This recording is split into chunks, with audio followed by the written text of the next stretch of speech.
The podcast got taken down. So all the episodes go disappearing. Yeah. And I can't log in. It won't let me reset my password. And where does my mind immediately go? Censorship. I'm freaking out. I called you. I'm like, did we talk about Trudeau in that last episode? I think we got pulled off the air. Yeah, I know. And I was like, we must have, because we talk about some things that are a little different. Oh, so I was in Toronto this weekend. The night before our gig. Sean and I went out for dinner. We walk in and we're dressed normal. Like, I'm not dressed bummy by any means, but I also was not dressed up. Like, I had jeans and like a 3/4 zip garage gym shirt on. And we walk in and everybody, all the waiters, everybody's like in suits.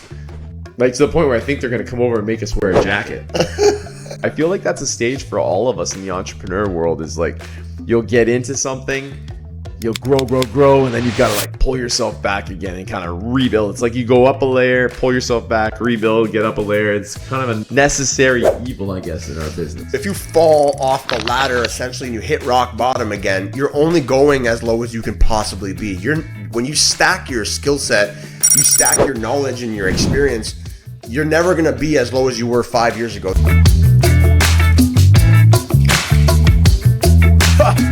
Yo, It's good. we're good. We're good. What was that big laugh for? We're just winging it. You gotta like move around your mic to get your coffee. Yeah, I know. You're really mastering these Americanos, bro. I'm good. I'm doing good. Yeah. I'm gonna open up my own cafe, So bro. today we got what, a triple in here? I pressed the button 3 times and it gave you 3 cups of joy. That's what it was. 3 cups of joy, 3 shots, and then some. Just a touch of water. Today, what do we got? Yeah, it's a good Americano. But by the time this podcast is done, you're gonna be sitting on the ceiling. That's good. That's good. The Yeti cup, Corey got me this, and it's like, it's almost too hot some days when I pour those Americanos. The boiling water just gets so cranked up in there. There was one Lisa and I made like ceramic mugs one time, and we got them fired up. We got them kiln dried and everything. And I go to make a coffee in one, and it was like a conductor. It was the hottest cup I've ever touched in my life. I'm like, how is it hotter than the coffee that's inside? I couldn't even touch the cup. Right. It was like it was insane. I don't know. I don't understand how it works. Science. Danny's got me a couple of those, like, they're like from the, almost like the artifact store, lack of a better word. It's like from these ancient stores, antique stores. Okay. And they're so hot too. They're so thin, but they look so cool that I got a drink out of them. Yeah, right? You know, it's like my espresso cups, but espresso gets cold fast. True. So I just got this cool thing. The boys and Danny got me for me Father's Day last year. And it's called a hand presso. Hand presso, hey? Yeah, hand presso. Oh. You're going to really like where I go with this. So, but you can bring it, so I can bring it on like my baseball tournament I wanted this weekend, or that speaking gig I was on. Yeah. So it uses like almost like these little pods, and it's, I don't know how to describe this. So you take boiling water, you add it to a flask so that you can make an espresso anywhere. You pour the espresso into this water into this like basically like bike pump, and then you pump the bottom of it, and it looks like this. Like, if you guys, for those of you not watching, imagine I am wanking it. Like, that's what it looks like, right? You pump this thing until it gets to a certain like pressure in the pump, and then you release it, and then that pushes the hot water through the filter and into, and then this whole thing comes in like a case that's like, I don't know, the size of like my computer laptop. Nice. So that I can make espressos in my room or whatever. Or like at the campsite, everything. Right, at the That's campsite, sick. as long as you have boiling water. But even in the hotel room, you can make shift, like use the coffee machine there, but just don't put a filter on so the hot water comes through, or put coffee in the microwave. Yeah. Or water in the microwave, I should say. And it's like, it's delicious. That's sick. Yeah, so I had like 15 of them over the weekend. That I went through like 15 of these pods because I was just obsessed with making these hand pressos. I love espresso, man. It's not enough. I want to drink a cup of whatever, right? Like, the espresso is good, but like I feel like I don't have the patience for an espresso. I want like the full coffee. I like the Americanos. Oh, so I was in Toronto this weekend. In York, I was at York University doing a speaking gig for Dynamic Shift for Sean Bacon. It was awesome, man. You would have loved it. Like, I wish you would have been there because you'd have been pumped.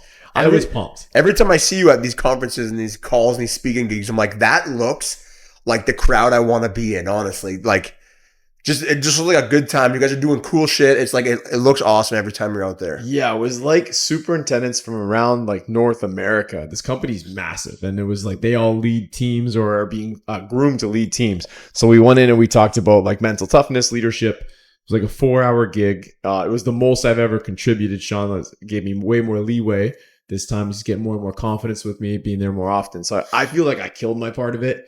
And I was so pumped after. I know that you would have been in the back row, been like, yes, That's amazing. After I came out of there, it's such a high. I came out of there like high fiving with Sean, and then we went out with those guys later and went axe throwing, and it was also sick.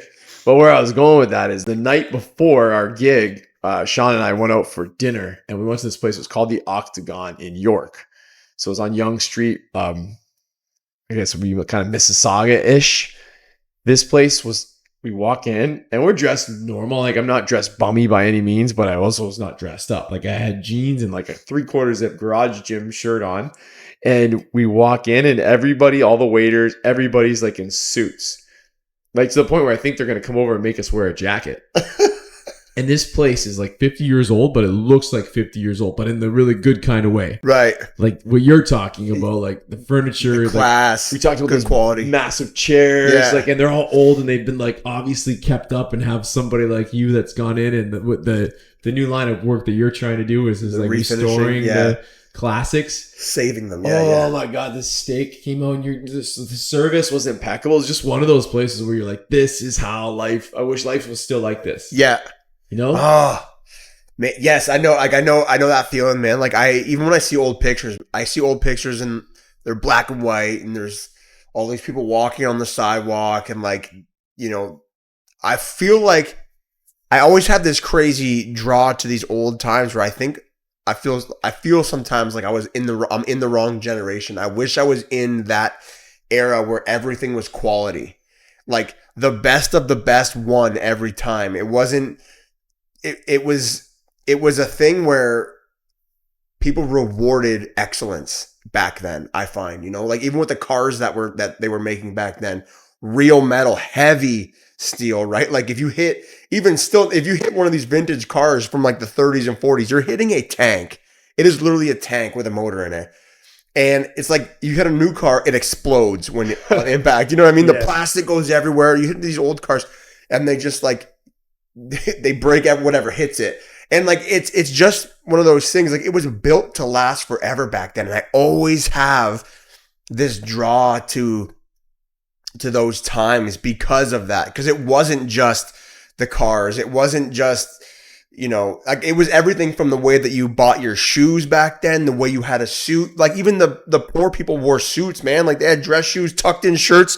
You know, like my Nono, for example, had a tucked in shirt with like a tank top, like tucked into his shirt. Yeah, like so mine too. Nono, every day, every time he went to Erie Street, and he would take the bus too. Like he would take the bus to Erie Street wearing a suit. Amazing. Like wearing a suit. No, I remember he never wore a tie before. That was cool too. Yeah. But he always wore his suit jacket, his shirt, his pants. Like he'd have his cane. He'd get on the bus and he'd go to Erie Street and whatever he'd do, go play cards, go have coffee, but in a suit. Yeah, it's like the quality of life was like everything was valued more. And you know, like they might not have had 20 suits in their closet. They might have 1 or 2 good suits, but they wore it every day. But like to have something that you have like that to wear every single day, that has to be a good quality suit, or it's going to deteriorate on you. As we record a video podcast, me and my sweats and you and your jorts, not even real jorts that you made yourself. I make my jorts. I'm very efficient. I'm in full sawdust and wood glue mode right now. So I came right from the shop. You always do though, which is great. Speaking of the shop, we did the 6WT. We had our red carpet event since last time you and I talked. It was a hit. It looked amazing. People that the lady who won the Legacy Award was the one who got awarded the custom branded 6WT Mike Difazio charcuterie board. So she's excited to see what that is and to get that information to you. Congrats to Doige on that one. We had the dude win his trip to Mexico. I think we worked with her. Maybe her husband, like I want to say Rose Bowl Bolero, like not Rose Bowl Bolero. What's the one on the East End? Super Bowl. The Super, that's his place, and then he has a couple other bars, and I don't want to get them wrong, but yeah, maybe you've done some stuff with him. Maybe that's awesome. Yeah. But yeah, she killed it, and then the person who won, Chris Parsons, brand new guy from Kingsville, joined the gym just 6 weeks prior. He lost 35 freaking pounds in 6 weeks. Yeah, like 8 inches off his waist. What? Looks just as healthy as you could possibly imagine, man. It's awesome. And it was awesome to see somebody win the trip to Vedanta, the Mexico trip was huge. Like it just had the excitement so big in the room. The only thing is, like, normally when you announce our top 10, those people are all so pumped to be in the top 10. This time when we announced the top 10, it was almost like everybody came up to like accept their like handshake or their little award with like a bummed look on their face because like the award's never been so big. The Mexico, everybody wanted Mexico. Oh, everybody wanted it. It was like everybody wanted Mexico. You guys set the stage so high. Yeah, I love it. Yeah, so it was really, really good. And Danny and I take off this week for Mexico to go see our place and go experience another one. We're gonna go to Puerto Vallarta, which is like a 5-hour flight. I've never been. Nice. I don't think so. I've never been there. No, I don't think on so. The other side. Have you been to the other side of Mexico? Like the West Coast? Yeah. No, I've never been that far. Yeah, man. I've only been once. I remember going a long time ago when it was the hottest place I've ever been. So going in like June is cool. Gonna be for sure. Yeah, that's gonna be hot. Sure hot. Yeah, that's sick, man. Sure hot. Okay, it's getting hot in here. I'm gonna leave all these dusty clothes on today. Okay. As opposed to like, what do you don't usually strip to, so people who only listen, Mike does not usually strip down during the podcast, but you wouldn't know that because you don't watch the video, and you should watch the videos. You should watch the videos, high quality videos. Yeah, they're very high. I'm the guy that takes care of the lighting, just so you know. Anyways, I wanted to talk to you about this guy that lost 30 pounds. How did this guy lose 30 pounds in 6 weeks, man? He was melting. The dude must have turned into a puddle. Like, where did he go? Yeah, can you imagine the clothes? He probably has to buy. I mean, for sure, he has to buy a whole new wardrobe. Yeah, that's. See, this guy, he came in with a bit of an advantage because he has a running background. So somebody who's like has any kind of significant background, whether it's running, weightlifting, they seem to like get back to form quicker. So that might have been a little bit of a advantage to him. Okay, not like I purposely use that advantage or anything. I'm just saying that I think that helped him handle a little bit more capacity than maybe some other people could as far as in the gym. He followed Danny's, fuel programming. I mean, it's a 6 weeks. You're on a deficit. It's not a really significant deficit. 36 pounds it's a lot to lose in 6 weeks and not a sustainable rate we want anybody to continue losing weight at. Right. But this guy, I mean, if he continues at it and just moderates a little bit, but now if he ate the same amount of macros, if that makes sense to you, like his macros were allotted to him at say 250 pounds and now he's 220 pounds. So he's technically eating closer to like where he should be, his baseline. Does that make sense? Because his weight is way less now. So now he's going to stay at that meal plan. Right. So if he stays right there, he'll start to peter down on those numbers, but he should still keep going in the right direction, especially if he keeps training. So he came in, he did all the things that are key. He followed the nutrition plan to a T. He didn't veer. He kept it simple. He like you're great at. He didn't try to like make new recipes every day come up with a protein cookie recipe. Like he just ate what he's supposed to eat every day as often as he could, as consistently as he could. And he had, I got to give a shout out to a Kingsville OG, Don Smith, who also finished in the top 10. Don's like one of our trucks, man. He's just like, he's a beast and he works his ass off, and he brought this guy in and he kept him accountable more so than our coaches. I think that's what our members do the best around here. That's like unreal. They're like extra coaches. Every member that walks in here, you see it. Bart's in there. He's practically training 3 guys when he comes in here. He's got like his crew of guys that come and meet him every day at 4:00. And Bart's the one. He's like, put more weight on, take a little off. He's that's the trainer's here facilitating, but Bart's coaching those 4 people, and somebody else like there'll be somebody else in the corner doing the same thing. Really, yeah. It's the culture you have in here is amazing. That's actually why I avoid Bart when we were working out.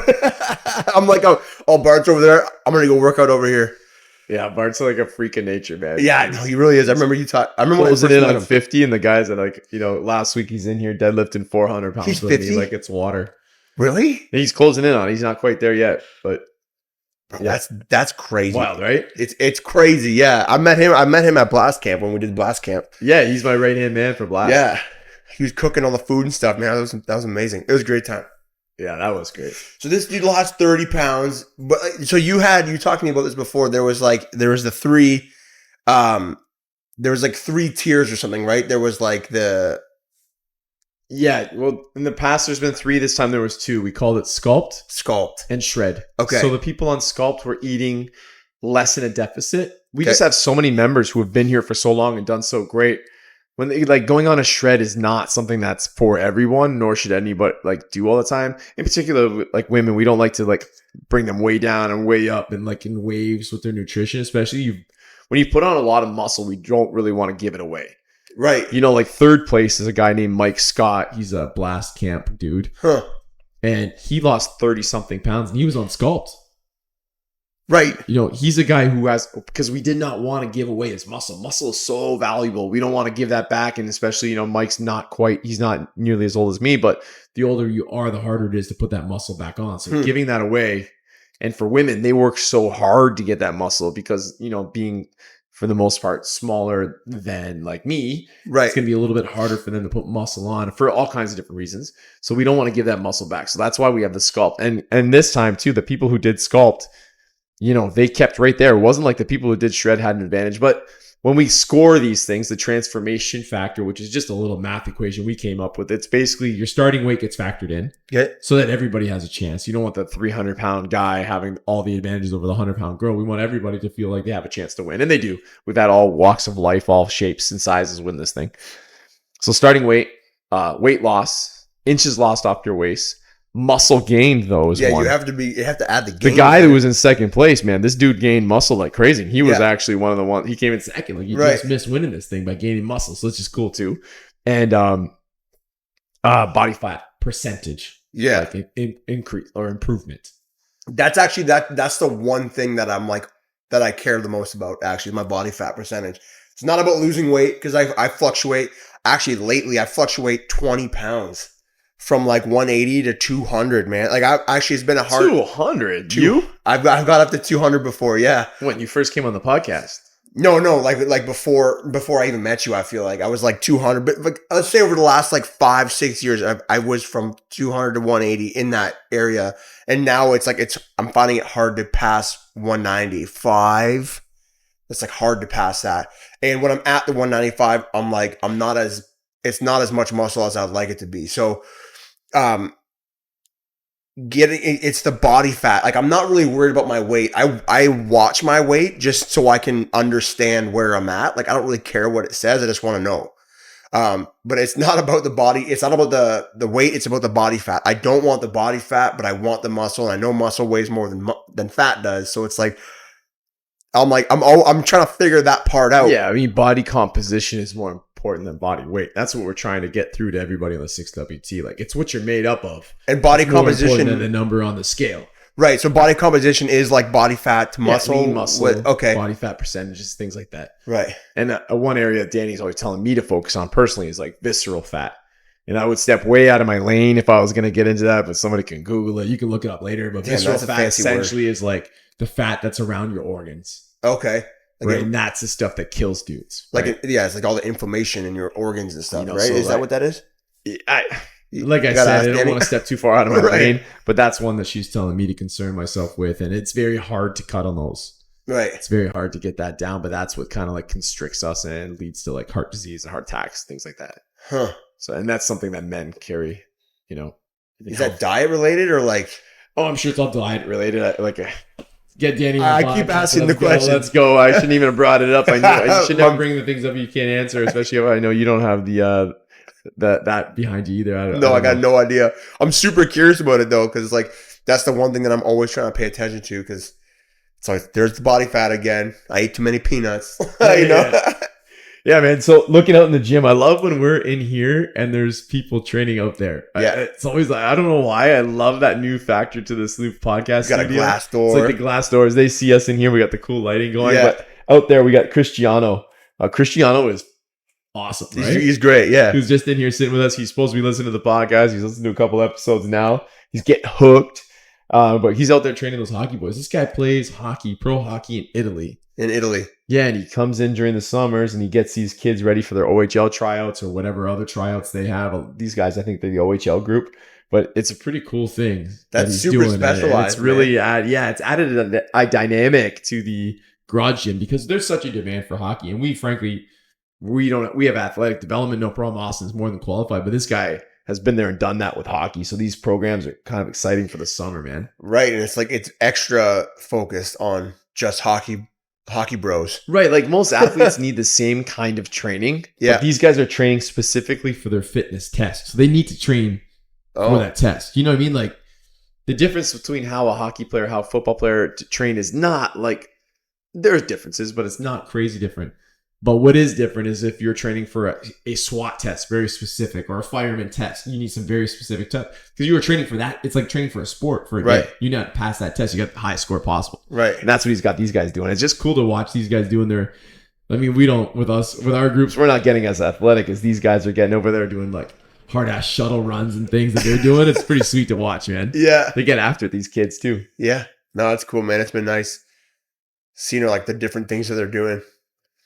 Yeah, so we skipped it. We should have started with it, but The morning wood. Let's how we're go. supposed to start every episode. The Morning Wood, sponsored by my friend and co-host Michael Difazio from Reclaim Artistry. So Yes, the Morning sir. Wood, the question that came in today from our guests, our speakers, was: you've got some kind of big project going that you've been working on. What is it, and can you talk about it? I've got a couple big. The last part was, can you talk about it? Because I should have probably maybe asked you that about it first. But they said they got a major project going that they've been following on your Instagram. And what is it? There's a couple big projects. I got a couple big conference tables in the works right now. The one that I'm the most excited about is a conference table and a desk. It's the most epoxy we've ever poured. There's like 7 black walnut slabs in 2 tabletops. What do you mean? It's Like you press them together like a plywood would be? no, kind of, no. or- It's like they're smaller slabs, but they're made up and filled in with the epoxy. So the epoxy is kind of holding them together. That's what connects them kind of. Yeah, it's like epoxy is like a resin, it's like a plastic resin. Right. Not my favorite to use, but it does make unusable material usable again. And this table's insane. So we have a 5th wheel from a semi truck that is going to be cut out of the table, and this 5th wheel is going to be flush with the wood tabletop. And the tabletop is like it's an 11-foot black walnut slab that is finished with a clear epoxy. So like it's an oval slab. It's been cut into an oval. I feel like you guys have to see this thing, but it's an oval conference table made from one black walnut slab cast. So it's cast. So it's like we cast this irregular shape into an oval. So Okay. it's made into an oval with the epoxy, and then we're cutting the 5th wheel out. So the 5th wheel is going to sit flush with the wood tabletop. Super unique, but it's very specific to the client. The client that we're making this for sells semi trucks, and they just Okay, I was they- going to say, what's the inspiration Yeah. behind that? we wouldn't like, so when we're building our custom pieces, we're trying to find the ways to make, like, to kind of connect the piece that we're building to the owner or to the company or to whoever's ordering the piece, right? Like, let's make this special for you, the same way we built your entertainment unit. Like that garage door that we use to build your barn door is part of your story as like your family, as your Right. business. Like, so I always try to do that. When we did it for Mike in Kingsville or Leamington, we took his old tractor trailer frame from his family farm, and we used that as the frame to build his conference table at the farm, right? Like I'm trying to find ways to tie That's slick, man. the pieces to the clients. And I know with Dell that you're talking about Yeah, there, yeah. Mike, he's like, his family legacy in that farm means so much to him. Yeah. So much to him. Yeah. So like, and so does he has a son. And I know that his son obviously means a lot to him. So you can imagine that Mike is leaving basically a piece From his father. from himself to his son one day. It's incredible. That's a motivating, Yeah. from a business standpoint, that's motivating. From a legacy standpoint, very motivating. Legacy, yeah, man. It's like you have more to pass down, right? Like you have the story that you have to protect. It's not so much just passing things down, passing businesses. You have to protect the story, because you could have the best story in the world, but if it's not told right, no one's going to know it. No one's going to understand it. No one's going to have the context. No one's going to know why certain details in that story meant so much if the story isn't told right. So when we're doing the work that we do, we try to really harness the important parts, the parts that are going to hit the heartstrings. Like there's going to be no table like Mike's table in his conference room, because that's his tractor trailer from the farm that his I don't remember if it was his dad that started the farm or his grandpa that started the farm, but like They have the photos of that tractor trailer in action still, and they're on the wall behind the conference table.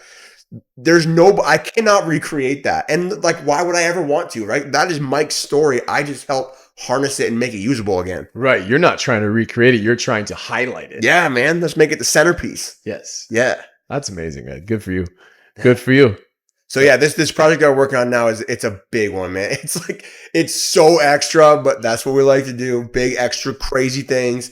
So I'm excited to see it all put together though, because this is going to be the most insane office I've ever seen in my life. That's straight up. Yeah. I mean, your values are Bold, rad, and progressive. So right, bold, rad, progressive. And I think those things suit you so much. And yeah, that's what, when you're going to Mike, that's what you're looking to do, man. Yeah. We don't build the boring things. I mean, we will if you want to, but I'm going to try and push you in a new direction.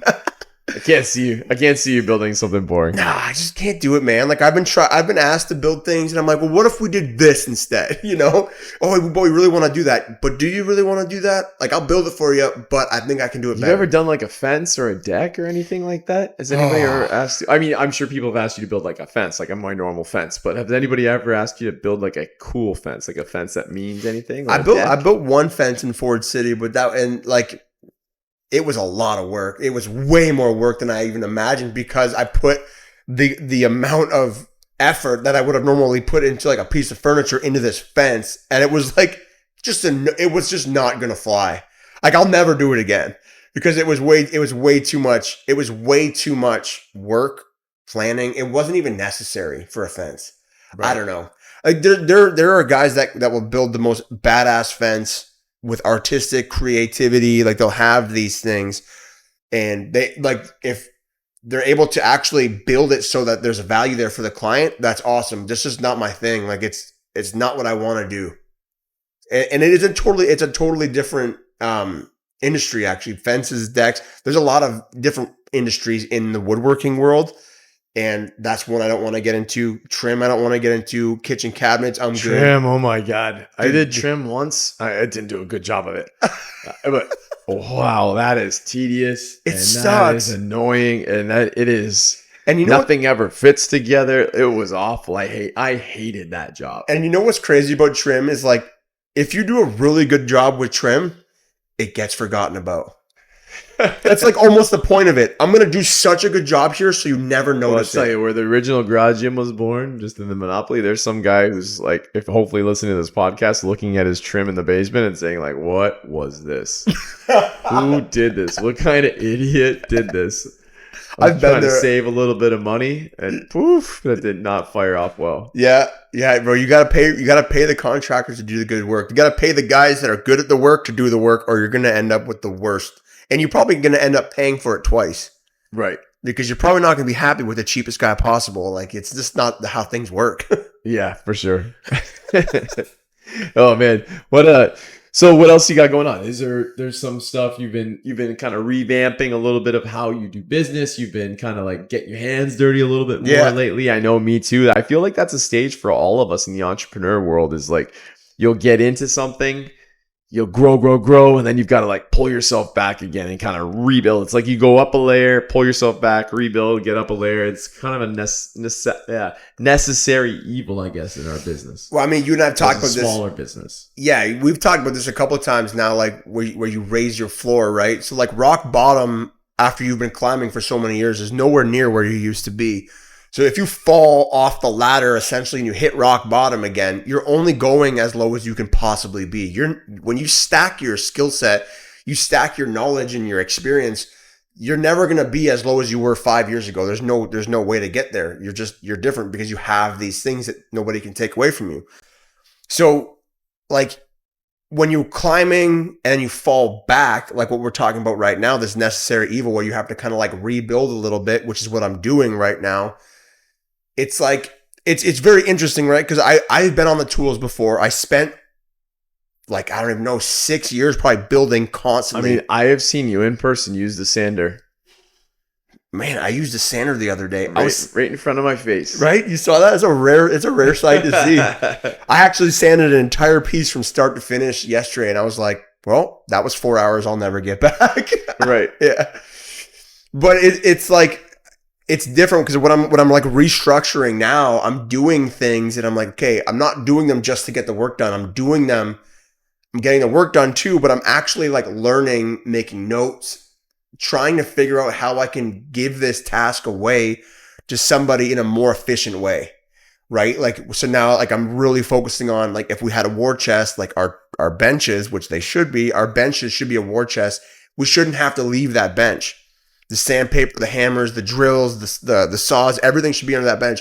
Right now, I got to walk 5 minutes to go find a piece of sandpaper. Too much, not enough efficiency. Right. But see, I think that you and I, where we lack leadership, is like a big, slow moving culture. It's like, it's very slow moving process. Leadership. It's a lot of love. It's a lot of care. And I think we both do a good job of that.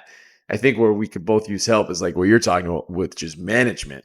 Like management is faster. Management is like KPIs, it's indicators, it's making sure tasks are done on a daily basis, simple tasks, and making it so simple for you to work. Like, so rather than somebody saying, Tuesday from 2 to 4, I am going to work on external leads. Okay, well, that's 2 hours. What are you going to do? Like, it should be Tuesday from 2 to 4, I am going to call 10 cold calls. I'm going to do the X, Y, and Z. It should be very measurable tasks. And those are like manager tasks, right? Yeah. I think that's where you and I struggle. And we're both trying to now work back. We've done the slow growing process and we forgot the managing part on the way. And I think that's what hampers us. I know that's what hampers us. And I feel like that's what's hampering you. 100%, right? Because like you and me, we're visionaries and like we know what we want. We have this big, awesome vision for our companies, but getting there takes a different type of person. Like the manager can't be the visionary because he can't think the way that we think, because we think in unicorns and rainbows. Like we're in la la land sometimes, and then somebody has to kind of pull us back and be like, we can do one of these things. You know, you got 45 ideas. I think this one will work. Let's move on that one. So it's a teamwork thing. And when you're the only person, like for me, you know, if I'm the only leader and the only guy in charge of everything in the shop, it's really hard to do that because I'm not a manager. You know, I'm a leader. So I don't understand why things aren't getting done. I'm just like, how is it not done? And I get frustrated because I'm not a manager. I'm not helping with these little tasks. I don't need to babysit. I don't want to babysit. I want to be the leader and I want to lead. That management is really going to push the needle. Yes. It's going to like turn the needle quickly. And that's what we've really been focusing on with Joe and Nikki and Danny is like I got the leadership thing. And not that they're not leaders. They're very good leaders. But I've got that part, the bigger side of that, you know, the dome. I need you guys like to manage. And I first need you to manage yourselves and make your job so easy in a way that you could hand it over and somebody, as long as they understand the task at hand, can do it. It's like, you know, boom, boom, boom, get this done, move the needle forward. Yeah. You know, make sales, keep retention. Like that's the idea here. Sales and retention. That's what we need to do to succeed as a profits and losses type of business. Right. The other stuff, that's what I'm saying. I got that. Yeah. I need you guys here because that's where I suck. Yeah. You know, so I need my team to be strong in the areas I suck. And if they're strong in the areas I'm good at, we're only going to get better. Right. And I'm learning because of their ability to manage has improved so much that it's helping me to learn to be a better manager. So they're raising me up too. They're dragging me up more than raising me up, dragging me behind them. That's awesome, man. It's nice seeing you're seeing like the light poking through all the holes. Like people are poking holes in your system. It's like, this doesn't work here, doesn't work here, doesn't work here. It's like light is starting to shine through those holes, or the water's coming in. Right. You got to fill it up. You got to fill up the bucket to find the holes. Yeah. So you're working on like patching one of those. Like that's the progress. You talk about this all the time. Falling forward. You're falling forward and learning these things. You're falling, so you know you have something to fix. You get back up and you fix the problem, and then you continue forward. That's like failing is progress. Right. If you learn. Yeah. I mean, I say to the little kids at baseball this weekend, we lost a couple of games, and mistakes make your brain grow. That's as simple as it can be. Mistakes make your brain grow and try not to make them again, obviously, or try to make them better. Try to make the mistake in a different way. Right. Know, as long as it's a positive kind of mistake. Damn. maybe not a behavior kind of mistake. Bro, it's so sick, like seeing you work with these younger boys, like shaping them down at an age like that, with the level of leadership that you have, like the experience that you have leading SWAT, like your family, everything. You're putting that into these little boys, and it's like, that's going to be powerful in 10, 20 years, man. They're going to remember these things that you're teaching them forever. Well, it was so funny. I went from coaching 11-year-olds Playing baseball Sunday morning. to coaching, anywhere from 25 to probably 60-year-old men. For the most part, I think there's only 2 women of the 40 people in there that are running this massive construction company, and their jobs are like, we're talking like massive numbers. I can't say what the company was or what the numbers are, but like they just make mine seem so like not even a glimpse. Like even this building would be tiny to them. So going and working with them and really being able to say like, hey, the kid on my baseball team, he dropped the ball. He made a mistake. And one of us as coaches, we went up and said, hey, not to pick on, let's just use my son's name, not to pick on Colton, but he dropped the ball. It was like, no, let's not talk like that. We're not picking on Colton. We're coaching Colton. And we're doing that. We're pointing out this mistake. He's admitting to the mistake so that we can all, coaches included, learn from this, because it might not come up again. Mm-hmm. And we want to all learn from this mistake. And we all have this terrible way of looking at things as if we're criticizing. When we're coaching, when we're criticizing, when you're when you're a boss, when you're a manager, as long as you are doing that criticism out of love, out of kindness, for the right reasons, it's not giving somebody shit. My players on this little baseball team, our coaching staff is making it known, like, when we're giving you shit, what seems like we're coaching you. The only time we're giving you shit is if you break our values, which are effort and attitude. So if your effort is not there and your attitude sucks, that's where you will get in shit. That's where you will get benched. You're not getting benched for going your hardest and making a mistake. Right. That should be rewarded. We need to, like, that applies to 11-years-olds and it applies to the 50-year-old. Yeah. Like, it's all leading. It's all the bigger mission and making sure that we are failing forward. Right. It's like sometimes people just need to be reminded of these little things. It's like, it's just when you get stuck in it, sometimes it's seeing the forest through the trees. Like these guys know this stuff.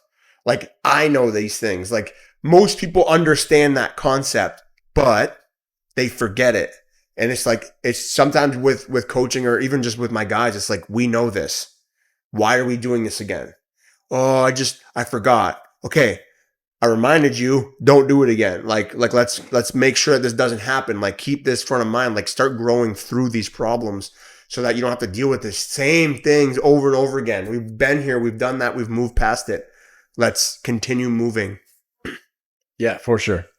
Continue moving. And what's already happened in the game doesn't matter. Yeah. The only thing that matters is the next pitch, boys. Yeah. Like, let's focus on that. Yeah. Especially when you're in the middle of that project. In the middle of the project for you or for anybody, my old SWAT team, like, if we messed up, we still have, it's that mess up is done. We still have to deal with the problem we have, the threat that we have. Right. So adapt.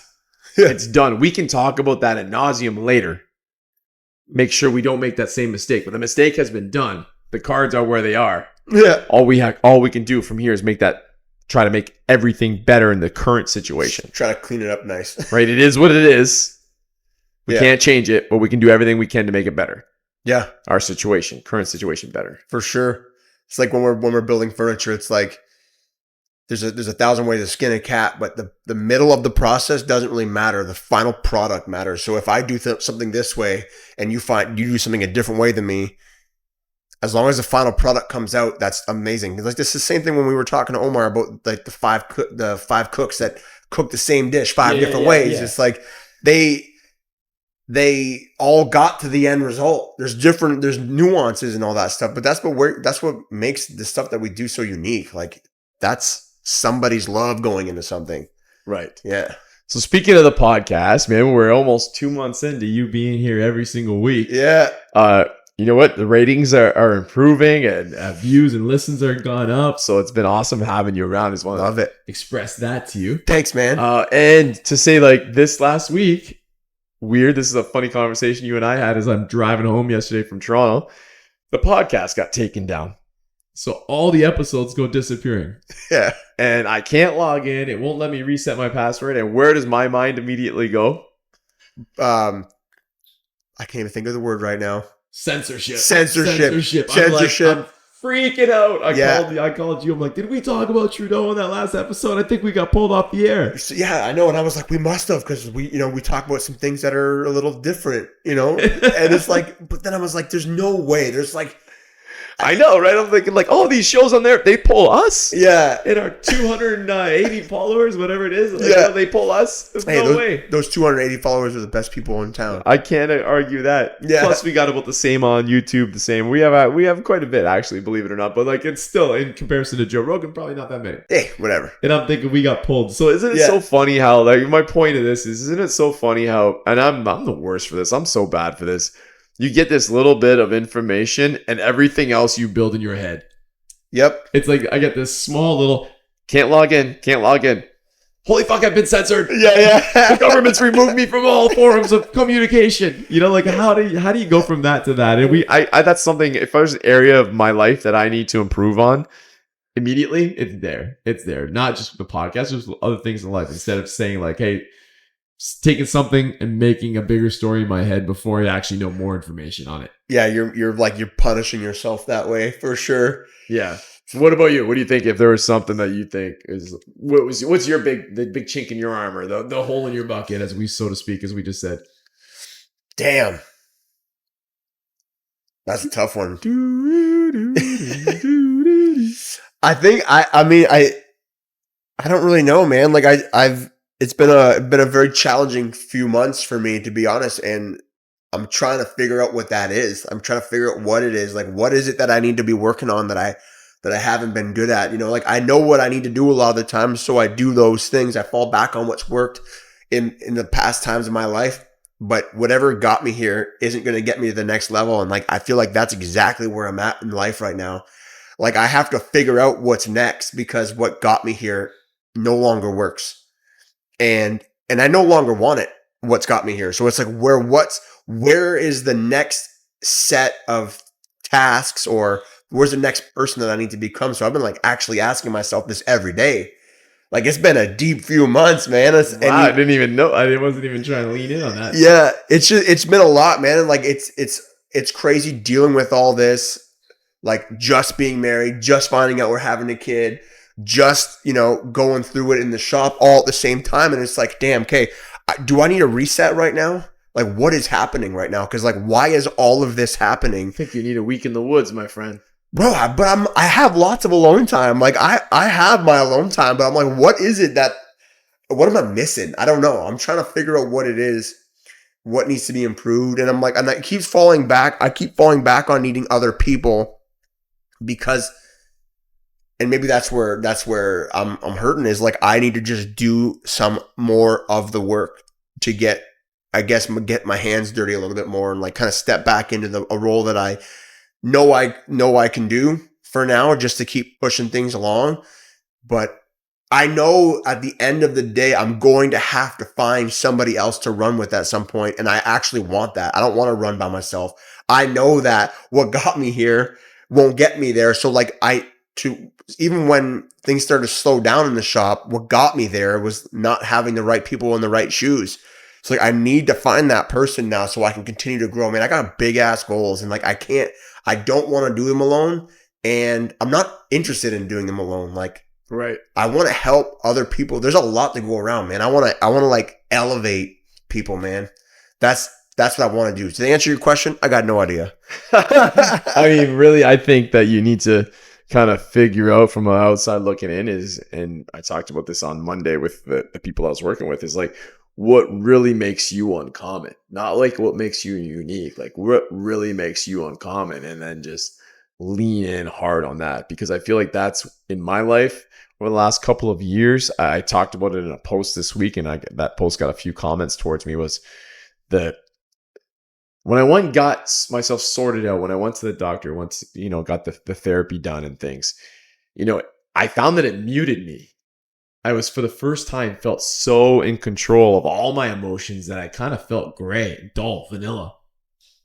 And yeah, sure, I didn't have those negative waves, Like that was great. That was a huge positive. I'm thankful for that. It needed to happen.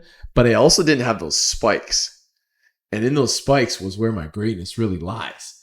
You know, my fire, my passion, it was kind of gone. And like, I really kind of lost my way in leading this place. And I think that's why we had a little bit of a decline. We had a hard time a couple of years ago. You know, we you know, and you could blame it on COVID and all I want, but I think that was just me using something external. And now that I really feel that I found my way, that's another reason why I think I had to give up the booze, was because I just had to find like what's really me, what's really makes me uncommon. And for me, I think it's the shit I did go through, the way that I went about, you know, a lot of cops, when they go get help, they do it on the job, and it's kind of gets a negative connotation to it. Connotation is the wrong word. It gets a negative, you know, viewpoint to it because you can't see that injury. You can't see a mental illness injury. And unfortunately, a lot of cops, firemen and stuff abuse it because you can't see. You can just go get written off by a doctor. But a lot of them, you know, are not. And a lot of them should be getting help. So I think I have this ability now to go back and speak to comrades and to friends and to people in the same situation. Because I paid for my own. I got all my help after I left the job. I don't get paid for this. I don't make money off this. You know, I'm able to go and speak my piece. And so I feel like all that stuff has given me a really ability to like help other people. And I really I'm able to lean in and galvanize groups and pull them in. And now I'm leaning into that. And this thing's just like, the opportunities just keep coming. So figuring some stuff out, maybe going in the woods for a week. What? No talking, no writing, no phone, no music, nothing. Damn. Just live in a tent for a week and see what you come out with. That sounds so fun, honestly. I'm out. I'm like, go. I'm going to come back with a huge beard and shit. And like, my tent. Yeah. That'd be pretty fun, actually. I mean, I feel like I do know what I want. Like, you know, going through some of the stuff that I found, like having some reality checks with my team and stuff, understanding that like what I actually like is building the people in the shop, building the builders. Essentially, that's what I like. That's what I've always liked. It was like this invisible fire that everybody thought that I was building furniture, but I was actually building guys. I was building builders. That I realized that was the main focus on what I was doing, because the second that was taken out from underneath of me, I was like, what am I doing?